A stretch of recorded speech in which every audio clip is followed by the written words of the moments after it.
ASEAN game. I'm your host, Ryan Walters, coming to you from Ho Chi Minh City, fresh off of the Shopee Cup draw, which is set to involve one of the teams we'll be talking about today as we preview the upcoming Singapore Premier League season. And to do so, there's only ever one man to bring in. It's Elthu Daddy himself. Rhysh Roshan Rai, how you doing?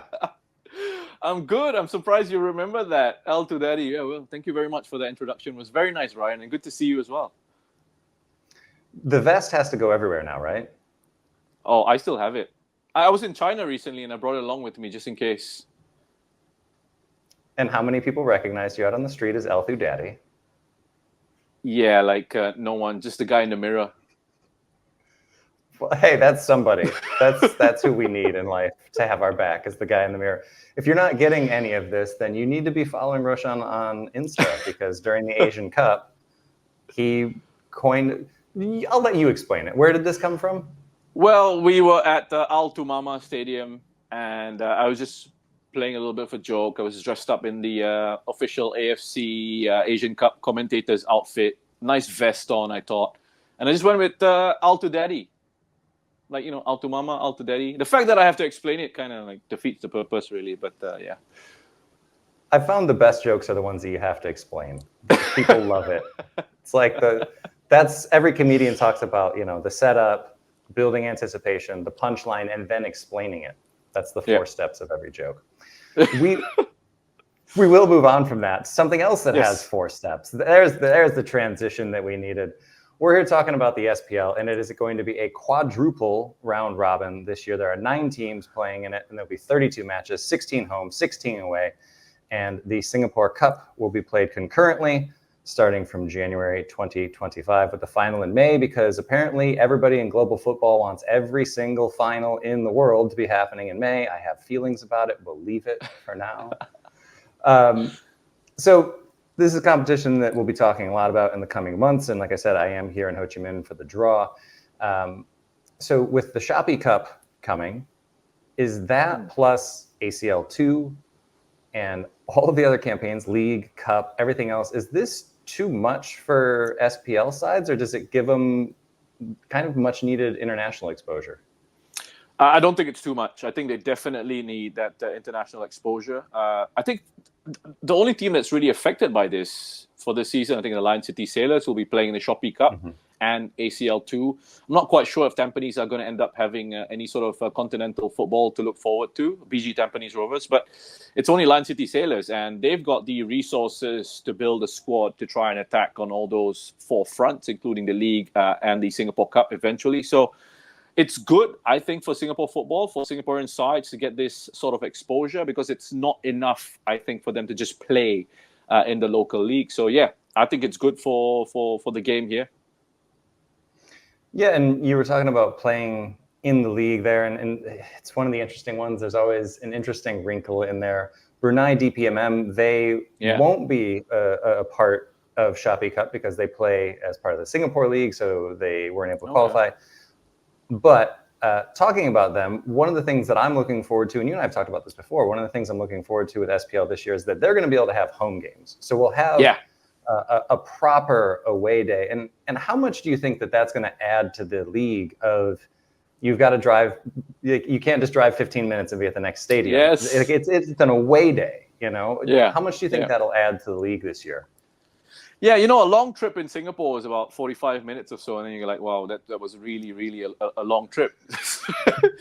Small country, right? And, there aren't really, doesn't really much in the way of away trips here in the SPL. So having a chance to go over to another country, to go and play in a different environment, a different atmosphere is it's a good thing for the players. And I think it's something that they look forward to as well. I played there back in 2012 with Home United. And it was a really good atmosphere. Hopefully they're able to still get this atmosphere now in this day and age. But when I was there, it was really good, very different as well, because you sort of got a bigger crowd than what you normally would in Singapore and locally. So yeah, I think it's a good thing for the league, and also it gives DPMM a little bit more, I think, of a push, because last season they were playing most of their matches in Singapore, or all of their matches in Singapore, in fact. So they didn't really have that home factor.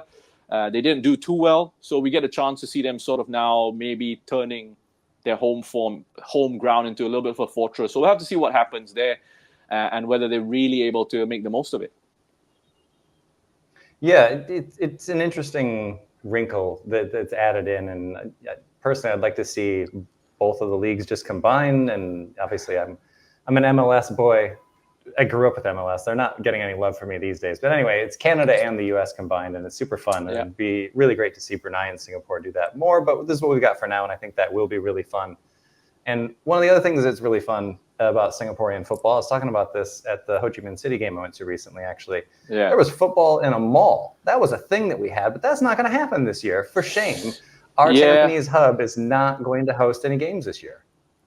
Yeah, they are doing some works there, maintenance works. They are returfing the pitch. It's an artificial surface, so they have to do some work there. There were a few issues last season. The thing that we have to recognize about Singapore is we don't have much space here to do a lot. And so the stadiums are used for the community as well. Different sorts of events can happen there. They're open to bookings for the public. So professional clubs actually have to share their stadiums and share the resources. So that results at times in overuse of pitches. So they have to sort of regenerate in a sense, and they're going to returf the pitch there at the OTH. It will be a miss. You've been there, right? It's a wonderful sort of venue, very community based, and you can grab a snack, go watch football, go to the swimming pool, then after that go and watch football, or go to the football, then go to the swimming pool, whatever you want to do. It is temporary. I think maybe a year or two, and then we'll see if the teams go back there. I do feel for the fans, though, fans of Geylang and Tampines, having to make the long trip to Jalan Besar to support their sides. So yeah, it does take away a little bit. And the concern is as well for those teams is where do they then go and train? So those things I'm sure will be sorted out. I'm sure they've been sorted out already, actually, in fact. But yeah, I mean, these are just things that we have to deal with in Singapore. Even the likes of Toa Payoh Stadium and Hougang Stadium, for example. Toa Payoh used to be Balestier Khalsa's home ground. Hougang used to be Hougang United's home ground. Even those stadiums, which are very old, are sort of undergoing some sort of renewal works. So it's just sort of a temporary situation at the moment, hopefully. And once that is done, the teams will be able to move back to their respective home grounds. Yeah, and that is one of the nice things about, like you were saying, 45 minutes. Also, I don't know what kind of road trip you're taking in Singapore. That's 45 minutes. That's one side of the country to the other and back. That's a lot. So, like, everything being condensed, I think this is nice because we're joking, obviously. The fans having to travel an extra 10 minutes, 20 minutes, they'll be okay. They'll be able to make it. And hopefully they show it's more of that home ground feel, I think. It's more of that home ground feel, I think, that they'll be missing. Yeah. And getting a soft pretzel and watching from the corner after you buy your jeans for a second and then hopping into the stands.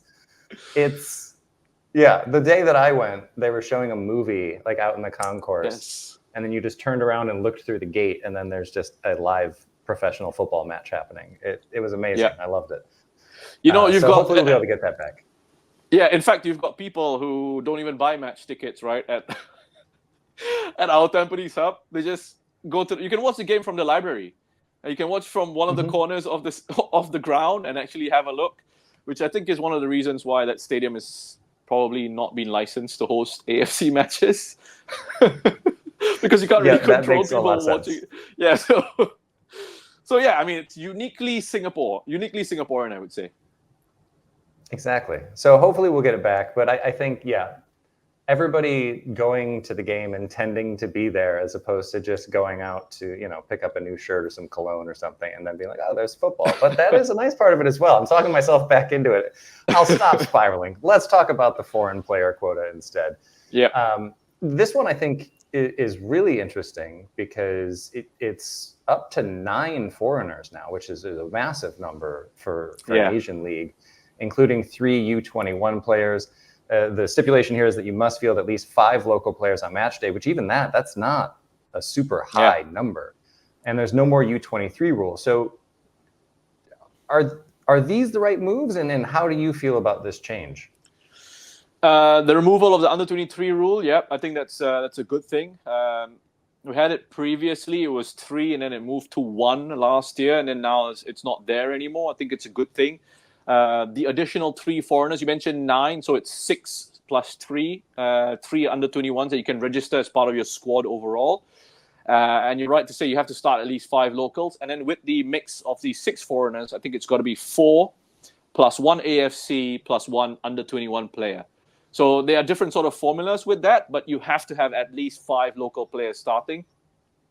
I think the interesting thing here is sort of deciding whether you want this league to step up a level in terms of the entertainment factor, in terms of the quality factor, or whether you want to see it as a developmental league. And I think that's something that, I don't know which one is the right answer, because obviously you want to help develop players for the national team.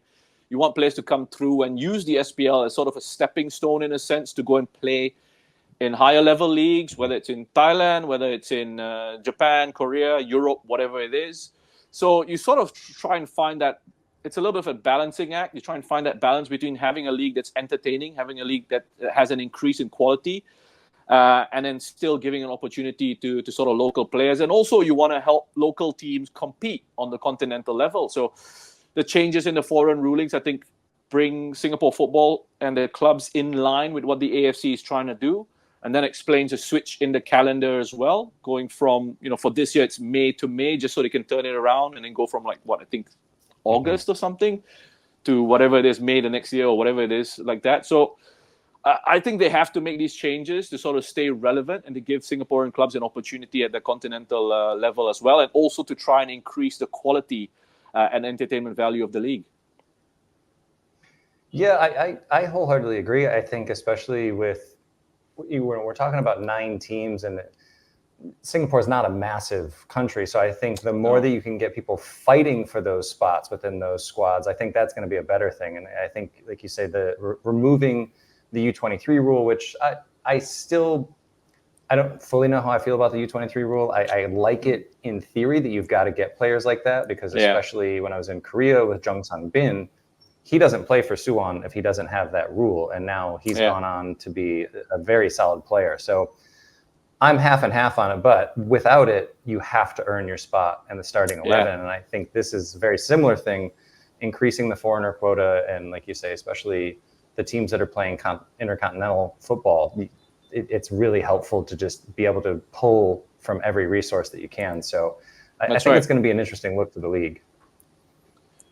Yeah, I think so. I agree as well. I mean, look, again, I don't know what the right answer is here, because, again, do you say, let's have more locals playing, let's make it 4+1 and then 7 locals are playing, or let's, try and increase the quality and not worry too much about giving locals an opportunity. It's also up to clubs to decide, right? The rules are there. Mm-hmm. You can use up to 6 foreigners. You must use 5 locals, but obviously clubs can decide themselves. If they feel like the local players are good enough, then they'll take the spot of a foreign player, perhaps. So then maybe you have 6, 7 locals starting to start matches for these sides. So it gives them a bit of freedom, I think, to work with.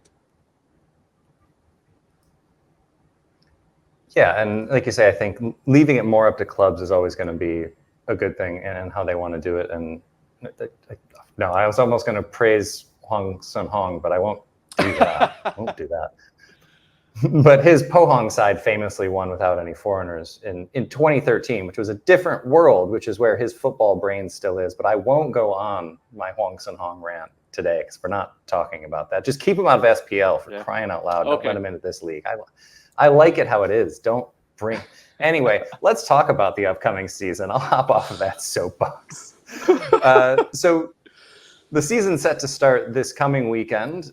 In this month, this May, what's the match that you're most looking forward to? And if people want to tune into one, and it's very easy to tune in, we'll get to that. But if people do want to tune in, what's the one that you think is kind of the marquee match?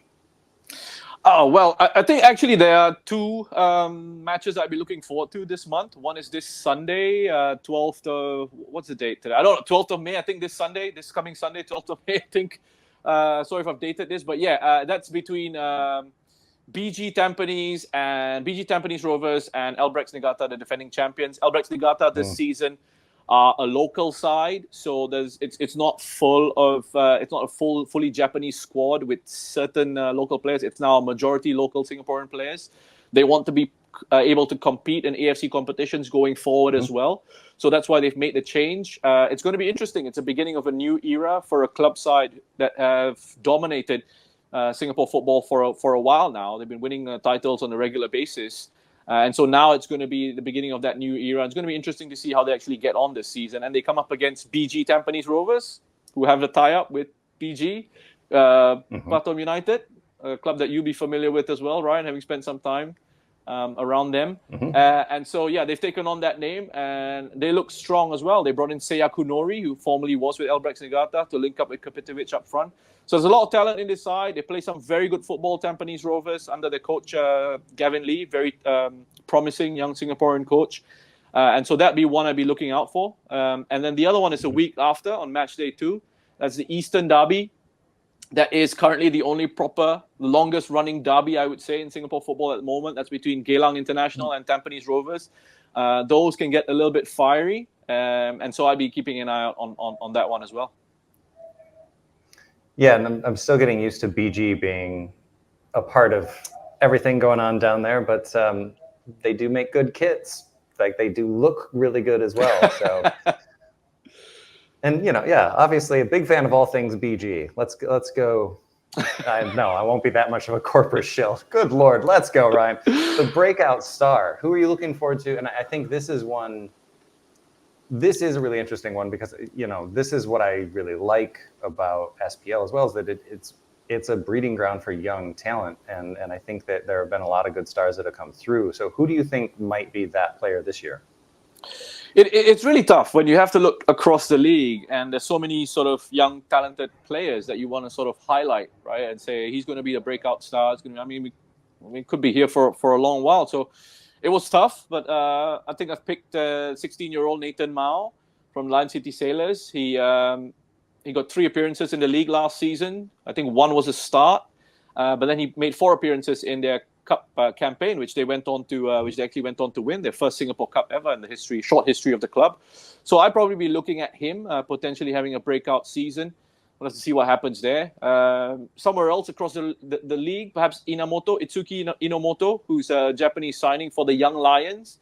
And the Young Lions are a side who have struggled in the Singapore Premier League for a few years now. They brought in a player who's got J2, I think J3 experience to put away the chances. They do create chances, but they haven't had someone to finish them off.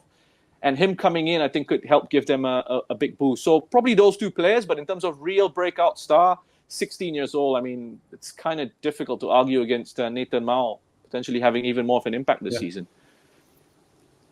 Yeah, and that's one of the other things that is really great about SPL is, like, teenagers will be getting chances in a lot of these games. Yeah. Like, we've seen all of the Fondy brothers come up and do it at a very young age. So it's an exciting thing to see such young talent come through. And you mentioned a couple of key breakout stars there. Who do you think will be the player to watch? Or if you want to throw yourself under the bus, then who do you think might be an MVP candidate? Let's put it that way.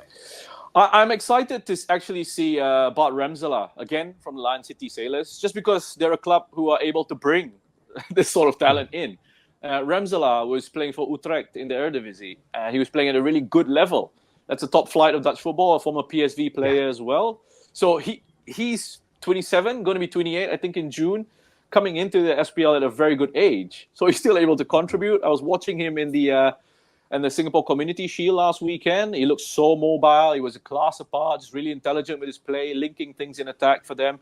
He looks really good, and he has to be the player that I'd be watching out for this season, just to see how he sort of gets on with Lion City Sailors. So important as well for them to keep hold of Maxime Lestien. I mean, what was it, 25 goals or something like that? 21 assists for him in the league last season, the league's MVP. But Remsela is a new addition, so I'd be looking forward to seeing Bart Remsela of the Lion City Sailors and seeing how he progresses this year, or this season rather. Yeah, this season, right? Because it'll be more than a year. We're strapping in for a long season. So this preview will be relevant for the next 12 months, everybody. Don't worry. This one's not going anywhere. And I feel like we've kind of already done this, but if there's anybody that's tuning in that isn't familiar with the league and is thinking, maybe I'll give this a punt. Maybe I'll see what this is all about. What do you think is the reason for folks to tune in and watch SPL? I would say expand your horizons. Go and watch something different. Have a look at football from other parts of the world.